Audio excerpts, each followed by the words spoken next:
तो बच्चों हम विस्तास बुक का चैप्टर 4 द एनिमी पढ़ रहे थे और बच्चों स्टोरी में हमने लास्ट में पढ़ा था कि डॉक्टर सदाव ओल्ड जनरल के साथ मिलकर एक प्लान बनाते हैं जिसके अकॉर्डिंग ओल्ड जनरल अपने कुछ किलर्स को भेजने वाले थे डॉक्टर सदाव के घर। वो किलर्स आएंगे डॉक्टर सदाव के घर में जो अमेरिकन सोल्जर टॉम है उसका मर्डर करेंगे और उसकी बॉडी अपने साथ ले जाएंगे। तो बच्चों डॉक्टर सदाव लगातार 3 रात वेट करते हैं लेकिन वो किलर नहीं आते। तो फाइनली डॉक्टर सदाव डिसाइड करते हैं कि अब वो और ज़्यादा टेंशन नहीं ले सकते, कैसे भी करके उन्हें उस अमेरिकन सोल्जर को अपने घर से अब निकालना ही था, क्योंकि वो जानते थे कि उनकी वाइफ हना बहुत टेंशन में है और अगर किसी को पता चल जाएगा तो उनकी फैमिली भी प्रॉब्लम में आ जाएगी और ऐसा डॉक्टर सदाव बिल्कुल नहीं चाहते थे। तो अब वो एक नया प्लान बनाते हैं और हमने लास्ट में पढ़ा था कि वो प्लान क्या था। उन्होंने अमेरिकन सोल्जर से कहा था कि वो एक बोट रख देंगे, उस बोट में कुछ एक्स्ट्रा खाना एक्स्ट्रा कुछ कपड़े वो रख देंगे और अमेरिकन सोल्जर उस बोट के द्वारा पास ही एक आइलैंड था वहाँ वो चला जाएगा और वहाँ पे जाके वो वेट करेगा कोरियन फिशिंग बोट्स का और जब वो बोट उसे दिखेंगी तो वो उनसे हेल्प लेकर उनके साथ वो यहाँ से हमेशा के लिए चला जाएगा। और जो टॉम है अमेरिकन सोल्जर वो भी इस प्लान के लिए एग्री हो जाता है। तो बच्चों अब आगे हम देखेंगे क्या ये प्लान एक्चुअल में वर्क कर पाता है, क्या वो अमेरिकन सोल्जर वहाँ से सही सलामत निकल पाता है, आगे क्या होता है, चलिए स्टार्ट करते हैं। As soon as it was dark, he had dragged the stout boat down to the shore, and in it he put food and bottled water that he had bought secretly during the day. अब बच्चों doctor सदाव ने plan बना लिया था, हमने पढ़ा था last में। अब उसी प्लान को पूरा करने के लिए वो तैयारी करने में लगे हुए हैं। तो जैसे ही अब शाम को अंधेरा हो जाता है तो डॉक्टर सदाव क्या करते हैं, वो एक स्टाउट बोट, स्टाउट कहते हैं बहुत बड़ी सी, तो वो एक बड़ी सी बोट को ड्रैग करके खींच के लेके आते हैं कहाँ तक, शोर यानी किनारे तक। और उस बोट में वो क्या रख देते हैं, कुछ खाना रख देते हैं और कुछ पानी की बॉटल्स वो रख देते हैं। तो वो पूरा इंतजाम कर रहे हैं कि इस अमेरिकन सोल्जर को वहाँ आइलैंड पे कोई प्रॉब्लम ना हो, उसके लिए वो खाना भी रख रहे हैं, पानी भी रख रहे हैं। और ये बोट जो थी और ये सारा सामान जो था ये कहाँ से आया था, he had port secretly during the day. तो जो सारा सामान था, ये जो खाना था, ये जो पानी था, इसे वो दिन के समय लाए थे और कैसे, सीक्रेटली, बहुत चुपचाप, बिना किसी को पता चले डॉक्टर सदाव ये काम कर रहे थे। उन्होंने अपनी वाइफ हना को भी नहीं बताया था इस प्लान के बारे में, वो बिल्कुल नहीं चाहते थे किसी को भी पता चले, तो वो बिल्कुल सीक्रेटली चुपचाप ये सारा प्लान अपने आप एग्जीक्यूट कर रहे थे। As well as 2 quilts he had bought at a pawn shop। और उन्होंने खाने और पानी के साथ साथ क्या रखा, उन्होंने 2 क्विल्ट भी रखी। क्विल्ट कहते हैं बच्चों जो रजाई होती है, ओढ़ने के जो ब्लैंकेट्स होते हैं, तो उन्होंने 2 क्विल्ट्स भी रखी उस अमेरिकन सोल्जर के लिए। और ये जो क्विल्ट थी ये वो कहाँ से लाए थे, पॉन शॉप से लाए थे। अब बच्चों पॉन शॉप क्या होती है, पॉन शॉप बच्चों ऐसी शॉप्स होती हैं जैसे अगर हमें कभी पैसों की ज़रूरत होती है तो हम अपना कोई सामान वहाँ पर रख सकते हैं और सामान के बदले में हमें वहाँ से पैसे मिल जाते हैं। लेकिन अगर हम सही समय पर वो पैसे नहीं चुका पाते हैं तो वो जो दुकान का ऑनर होता है वो बिल्कुल फ्री होता है हमारा वो सामान बेचने के लिए। तो इस तरह से बच्चों ये सिस्टम काम करता है पॉन शॉप का। तो डॉक्टर सदाव बिल्कुल नहीं चाहते थे कि किसी को भी ज़रा सा भी डाउट हो कि डॉक्टर सदाव क्या कर रहे हैं, इसीलिए वो मार्केट में नहीं जाते हैं सामान लेने के लिए, बल्कि एक पॉन शॉप जहाँ पे लोगों का ऐसा सामान रखा होता है जब किसके बदले में वो रुपए उधार लेते हैं, वहाँ जाके वो 2 क्विल्ट लेकर आते हैं। The boat he tied to a post in the water, for the tide was high। अब वो बोट लेके आ गए, बोट में उन्होंने सारा सामान रख दिया अमेरिकन सोल्जर के लिए और फिर उस बोट को वो कहाँ पे, एक पोस्ट पे बांध देते हैं। और ऐसा क्यों, क्योंकि उस रात टाइड जो था वो बहुत ज़्यादा हाई था। तो बच्चों टाइड क्या होता है, जो पानी की लहरें ऊपर उठती हैं, जिसे हम हिंदी में कहते हैं ना ज्वार भाटा आता है, तो जो पानी की लहरें ऊपर उठती हैं उसे टाइड कहते हैं। तो उस रात को टाइड बहुत ज़्यादा हाई था, तो इसीलिए बोट कहीं पानी में बह नहीं जाए तो उन्होंने बोट को बांध दिया। जो वहाँ शोर पे पोस्ट लगे होते हैं बोट को बांधने के लिए, वहाँ पे लाके वो बोट को बांध देते हैं। There was no moon and he worked without a flashlight। तो बच्चों डॉक्टर सदाव इतना परफेक्टली सारा काम कर रहे थे कि किसी को भी बिल्कुल आइडिया ना हो, बिल्कुल डाउट ना हो वो क्या कर रहे हैं। तो उस रात जो था मून भी नहीं था, यानी कि मून की भी लाइट नहीं आ रही थी, मून बिल्कुल नहीं था उस रात स्काई स्काई में और वो बिना किसी फ्लैश लाइट के काम कर रहे थे, तो किसी को पता ना चल जाए कि डॉक्टर सदाम यहाँ टॉर्च जला के क्या कर रहे हैं। तो बिल्कुल अंधेरे में चुपचाप उन्होंने ये सारा काम किया। तो बच्चों मून भी नहीं है, मून लाइट भी नहीं है और उन्होंने अपनी फ्लैश लाइट भी यूज़ नहीं करी ताकि उसकी रोशनी से किसी को पता ना चल जाए, कोई वहाँ पे आ नहीं जाए कि यहाँ पे कौन है, क्या हो रहा है। तो इस तरह से उन्होंने अंधेरे में ही ये सारा काम किया। वो बोट लेके आ गए और बोट में उन्होंने खाना रख दिया, पानी रख दिया और साथ में उन्होंने 2 क्विल्स भी रख दी। When he came to the house, he entered as though he were just back from his work, and so Hana knew nothing. अब जब सारा अरेंजमेंट हो गया उसके बाद जब वो घर में एंटर करते हैं तो वो इस तरह से एंटर करते हैं जैसे कि वो अपने काम से लौटे हैं, ताकि हना को भी कुछ भी पता ना चले। तो वो बिल्कुल नहीं चाहते थे कि हना को भी इस प्लान के बारे में पता चले, तो हना को भी डाउट ना हो, इसलिए वो सारा काम करने के बाद जब घर में एंटर हुए तो बिल्कुल उसी तरह से जैसे कि वो रोज अपने काम से लौटा करते थे, बिल्कुल वैसे ही वो आए। उन्होंने बिल्कुल भी शो नहीं होने दिया कि वो कुछ और करके आए हैं, वो कहीं और से आए हैं। Yumi was here today, she said as she served his supper. अब बच्चों डॉक्टर सदाव पूरा अरेंजमेंट करके बोट बिल्कुल रेडी करके अब घर में आ गए हैं। तो जब वो आ गए तो है ना उनको सपर सर्व करती है। सपर कहते हैं बच्चों जो इवनिंग मील होता है उसे कहते हैं सपर। तो हना उनके लिए सपर रेडी करके उनको सर्व करती है और सर्व करते समय वो क्या बताती है कि आज उनके घर पे यूमी आई थी। यूमी बच्चों हमने पढ़ा था कौन है, जो इनके बच्चे हैं उनकी जो केयर टेकर थी वो थी यूमी, जो कि घर छोड़ के चली गई थी। क्यों? क्योंकि इन्होंने घर में एक अमेरिकन सोल्जर को रख रखा था, इसलिए वो घर छोड़ के चली गई थी। तो वो हना अपने हस्बैंड को बता रही है डॉक्टर सदाव को कि आज यूमी उनके घर पर आई थी। दो she was so modern still she did not eat with him. अब बच्चों जो हना है वो वैसे तो बहुत मॉडर्न है, उसने भी अमेरिका से पढ़ाई करी है, वो बहुत मॉडर्न है, लेकिन फिर भी वो अपने हस्बैंड के साथ खाना नहीं खाती थी। तो बच्चों जो जापानीज़ कल्चर है उसके अकॉर्डिंग जो फीमेल्स होती हैं वो अपने हस्बैंड के साथ खाना नहीं खाया करती थी। तो हना वैसे तो बहुत मॉडर्न थी लेकिन फिर भी वो अपने हस्बैंड के साथ खाना नहीं खाती थी, इसलिए वो नहीं खाना खा रही थी, वो सिर्फ सर्व कर रही थी और डॉक्टर सदाव खाना खा रहे थे।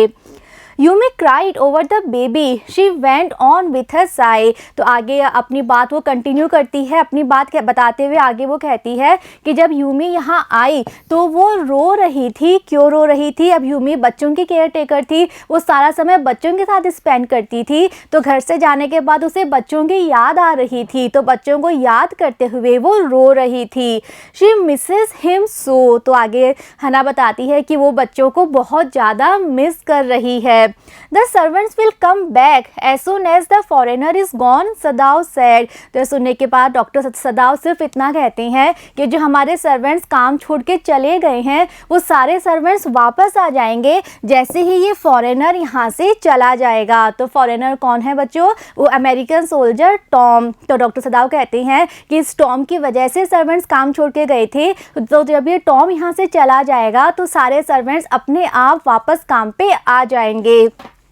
He went into the guest room that night before he went to bed himself and checked carefully the American's temperature, the state of the wound and his heart and pulse। तो बच्चों अपना खाना खाने के बाद जब वो सोने जाते थे डेली, तो उस रात सोने जाने से पहले डॉक्टर सदाव कहाँ जाते हैं? गेस्ट रूम में जाते हैं, जहाँ पे वो अमेरिकन सोल्जर लेटा हुआ था उसके रूम में वो जाते हैं और जाके वो क्या करते हैं? चेक करते हैं, एग्जामिन करते हैं केयरफुली, बहुत ध्यान से। तो उनको पता है कि आज रात ये यहाँ से जाने वाला है, तो जाने से पहले वो एक फाइनल चेकअप करते हैं। बच्चों वो एक डॉक्टर हैं तो वो एक्चुअल में बहुत ज़्यादा कंसर्न है उनके लिए, वो उनका एक पेशेंट है, तो उनको पता है कि आज यहाँ से चला जाएगा, तो जाने से पहले वो उसका एक फाइनल चेकअप करते हैं। तो वो क्या क्या चेक करते हैं? वो उसका टेम्परेचर चेक करते हैं, उसका बॉडी टेम्परेचर चेक करते हैं कि कहीं इसको फीवर तो नहीं है। इसके अलावा उसका जो वुंड था जहाँ पे उन्होंने ऑपरेशन किया था, जहाँ पे उसको बुलेट लगी थी,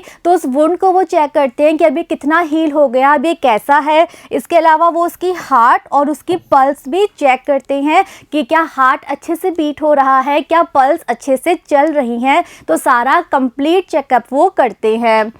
the pulse was irregular but that was perhaps because of excitement. तो जब उन्होंने सारा चेकअप कर लिया तो उन्होंने क्या पता लगाया कि उसकी जो पल्स थी वो थोड़ी सी इरेगुलर थी, वो थोड़ी सी फ्लक्चुएट हो रही थी, कभी कम कभी ज़्यादा हो रही थी। लेकिन फिर उनको लगा कि ऐसा शायद इसलिए है क्योंकि अभी ये बहुत ज़्यादा एक्साइटेड है। बच्चों वो भी बहुत ज़्यादा एक्साइटेड था। वो एक अमेरिकन सोल्जर था जो कि अपने एक दुश्मन देश के घर में आया हुआ था। तो बच्चों वो भी अब यहाँ से आज जाने वाला था। तो आप इमेजिन कर सकते हैं कि वो खुद कितना एक्साइटेड था। तो उस एक्साइटमेंट की वजह से उसकी पल्स शायद थोड़ी सी इरेगुलर हो गई थी।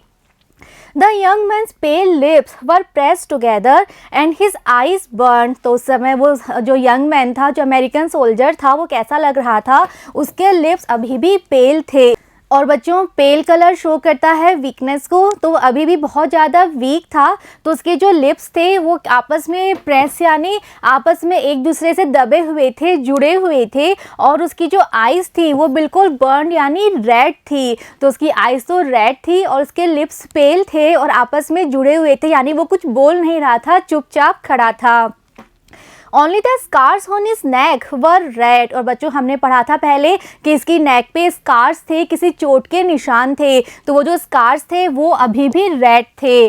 I realize you are saving my life again, he told सदाव। तो जब सदाव ने अपना सारा चेकअप कर लिया, अच्छे से एग्जामिन कर लिया, तो उसके बाद वो टॉम कहता है कि मैं महसूस कर सकता हूँ कि आप एक बार फिर से मेरी जान बचा रहे हैं। तो वो अच्छे से जानता था कि अगर आज वो जिंदा है तो सिर्फ डॉक्टर सदाव की वजह से। डॉक्टर सदाव ने उसको ना सिर्फ अपने घर में रखा बल्कि उन्होंने उसका ऑपरेशन भी किया था, उसके शरीर में जो गोली घुस गई थी वो भी निकाली थी। तो डॉक्टर सदाव ने ही उसकी जान बचाई थी। तो उसी बात को एक्नॉलेज करते हुए वो कह रहा है कि आज आप मेरी जान वापस बचा रहे हैं। Not at all, Sadao said, it is only inconvenient to have you here any longer. तो ये सुन के डॉक्टर सदाव कहते हैं कि नहीं, नॉट एट ऑल, नहीं, ऐसा बिल्कुल नहीं है। मैं तुम्हारी जान नहीं बचा रहा बल्कि मैं तुम्हें यहाँ से इसलिए भेज रहा हूँ क्योंकि अब तुम इस घर में और ज़्यादा रहोगे तो वो बिल्कुल भी इनकन्वीनियंट होगा हमारे लिए, यानी वो हमारे लिए भी बहुत ज़्यादा परेशानी क्रिएट कर देगा। हमारे लिए भी वो बहुत बड़ी प्रॉब्लम की बात है, समस्या की बात है। तो डॉक्टर सदाव कह रहे हैं कि मैं तुम्हारी हेल्प नहीं कर रहा, मैं तुम्हारी जान बचाने के लिए तुम्हें यहाँ से नहीं भेज रहा बल्कि इसलिए भेज रहा हूँ कि अब तुम और ज़्यादा यहाँ नहीं रह सकते। अगर तुम यहाँ पर रहोगे तो हमारे लिए प्रॉब्लम क्रिएट हो जाएगी, हमारे ऊपर ही प्रॉब्लम आ सकती है, इसीलिए मैं तुम्हें यहाँ से अब भेज रहा हूँ। He had hesitated a good deal about giving the man a flashlight। तो बच्चों डॉक्टर सदाव ने उसके लिए खाना अरेंज कर दिया था, पानी अरेंज कर दिया था, कपड़े रख दिए थे और उसके अलावा क्विल्ट्स भी रख दी थी। लेकिन अब वो उसको एक फ्लैश लाइट भी देना चाहते थे, एक छोटी सी टॉर्च भी देना चाहते थे। लेकिन देने से पहले वो बहुत ज़्यादा हेजिटेट हो रहे थे, बहुत ज़्यादा संकोच कर रहे थे कि मैं इसे टॉर्च दूँ या ना दूँ। But he had decided to give it to him after all. तो बहुत ज़्यादा सोचने के बाद फाइनली वो डिसाइड करते हैं कि नहीं, इसको टॉर्च की भी ज़रूरत पड़ेगी वहाँ पे। तो फाइनली वो उसको टॉर्च दे देते हैं। It was a small one, his own, which he used at night when he was called। और जो वो टॉर्च थी छोटी सी, वो कैसी थी, वो एक छोटी सी टॉर्च थी और वो उसकी खुद की, वो डॉक्टर सदाव की खुद की टॉर्च थी। और उस टॉर्च को डॉक्टर सदाव यूज़ किया करते थे किस समय, जब रात को डॉक्टर सदाव को बुलाया जाता था। रात के समय अगर कोई पेशेंट का फ़ोन आ जाता या किसी के यहाँ डॉक्टर सदाव को जाना होता था ट्रीटमेंट करने के लिए, तो उस समय वो इस टॉर्च का यूज़ किया करते थे।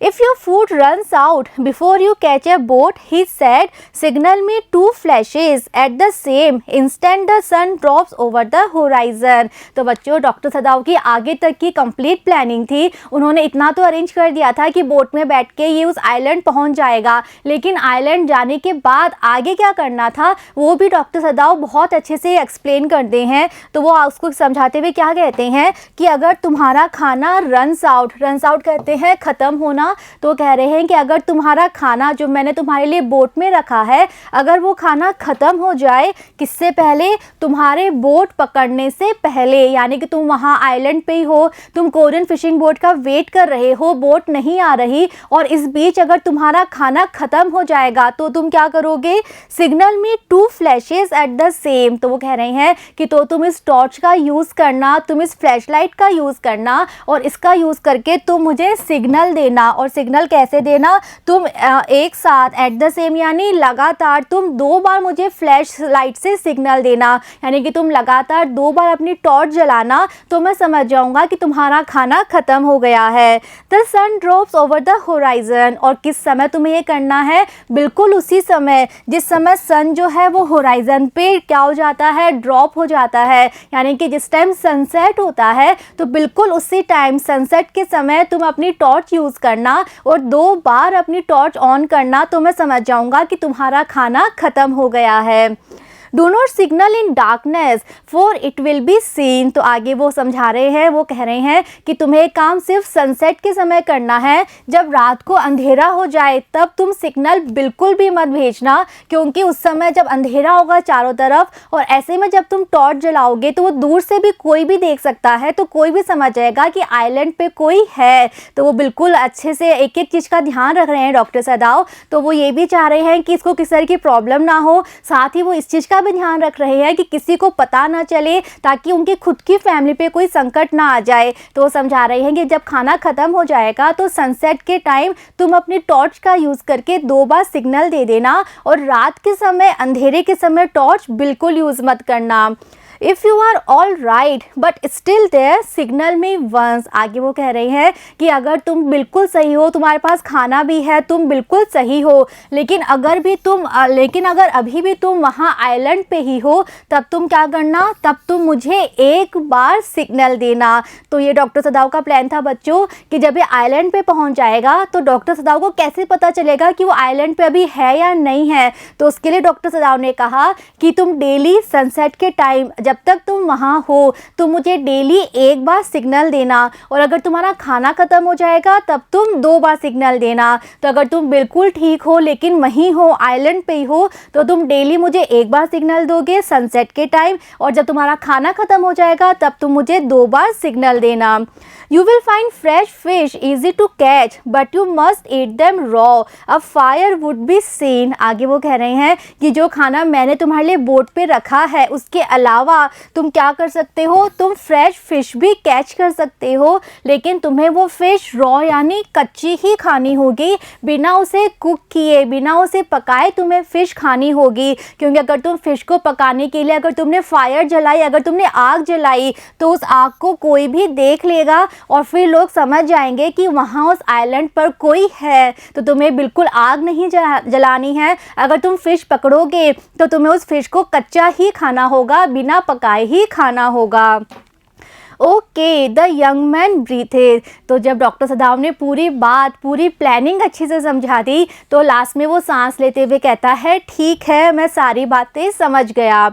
He was dressed now in the Japanese clothes which सदाव had given him। तो बच्चों अब उसने कैसे कपड़े पहने हुए थे, वो जब यहाँ पे आया था तो वो अपने कपड़ों में था, अमेरिकन यूनिफॉर्म में था, लेकिन हमने पढ़ा था उसके कपड़े बिल्कुल फट चुके थे, गीले हो चुके थे। तो अब उसने जापानीज़ कपड़े पहन रखे थे, वो कपड़े जो कि डॉक्टर सदाव ने उसे दिए थे। And at the last moment Sadao wrapped a black cloth about his blond head. और बिल्कुल लास्ट में जब वो जाने को तैयार था तो डॉक्टर सदाव क्या करते हैं, उसके ब्लॉन्ड हेड पे, उसके सिर के बाल हमने पढ़ा था कैसे थे, येलोइश थे। तो जो येलोइश उसके बाल वाला सिर था, उस सिर को वो एक ब्लैक कपड़े से रैप कर देते हैं, ढक देते हैं, कवर कर देते हैं, तो उसके बाल भी किसी को ना दिखे। क्योंकि जापानीज़ के बाल येलोइश नहीं होते हैं, तो सिर्फ अमेरिकन के होते हैं। तो उनको लगा कि किसी को ने अगर देख लिया कि ये येलोइश बाल वाला व्यक्ति यहाँ जा रहा है, तो उन्होंने उसके बाल भी कवर कर दिए, ब्लैक कपड़े से उसके बालों को ढक दिया। नाउ सदाओ सेड, आगे उन्होंने कहा कि अब तुम बिल्कुल रेडी हो, तुम्हारी बोट तैयार है, तुम तैयार हो, अब तुम यहाँ से जाने के लिए रेडी हो। The young American without a word shook Sadao's hand warmly and then walked quite well across the floor and down the step into the darkness on the garden। तो बच्चों, अब वो जो अमेरिकन सोल्जर था, अब वो बिना कुछ बोले क्या करता है, डॉक्टर सदाओ से हाथ मिलाता है। कैसे? वार्मली, बहुत गर्मजोशी के साथ, फुल ऑफ इमोशंस। तो बच्चों, उसको पता था वो यहाँ से सही सलामत जा रहा है, तो सिर्फ डॉक्टर सदाओ की वजह से तो वो कुछ बोल नहीं पाता, वो भी बहुत ज़्यादा इमोशनल हो रहा है और उन्हीं इमोशंस के साथ वो डॉक्टर सदाओ का हाथ मिलाता है और उसके बाद वो चुपचाप वहाँ से चला जाता है। पहले वो फ्लोर पे, फर्श पे जाता है, उसके बाद वो सीढ़ियाँ उतर के कहाँ जाता है, गार्डन में जाता है। वो गार्डन जहाँ पे पूरी तरह से अंधेरा था। तो इस तरह से वो अपने रूम से बाहर आता है, सीढ़ियाँ उतर के गार्डन में आ जाता है और अंधेरे में आगे आगे बढ़ता जाता है। Once twice Sadao saw his light flash to find his way. अब बच्चों, हमने पढ़ा था उस दिन मून नहीं था, बिल्कुल भी रोशनी नहीं थी, तो ऐसे में बिल्कुल अंधेरा है गार्डन में। डॉक्टर सदाओ तो अच्छे से अपना घर जानते थे, इसलिए उन्होंने अंधेरे में काम कर लिया, लेकिन अमेरिकन सोल्जर के लिए ये एक नई जगह थी, नया रास्ता था, तो अंधेरे में चलने में उसको थोड़ी प्रॉब्लम हो रही थी। इसलिए एक या दो बार उसने क्या करा, अपनी टॉर्च का, अपनी फ्लैश लाइट का यूज़ किया। क्या करने के लिए? अपना रास्ता ढूंढने के लिए। तो बिल्कुल अंधेरा था, किसी तरह की लाइट नहीं थी, मून की भी रोशनी नहीं थी, तो इसलिए उसने एक दो बार अपनी टॉर्च जलाई ताकि वो रास्ता अपना ढूंढ पाए।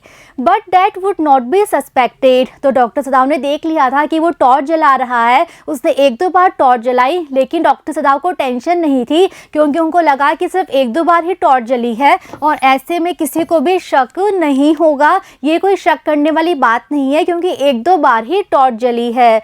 He waited until from the shore there was one more flash। और वो वहीं पे खड़े खड़े वेट करते रहे जब तक कि वहाँ से शोर पे से उनको वो एक अंतिम फ्लैश ना दिखाई दिया। यानी कि फिर वो समझ गए कि अब वो अमेरिकन सोल्जर बोट में बैठ चुका है और बोट चला के वो जा रहा है।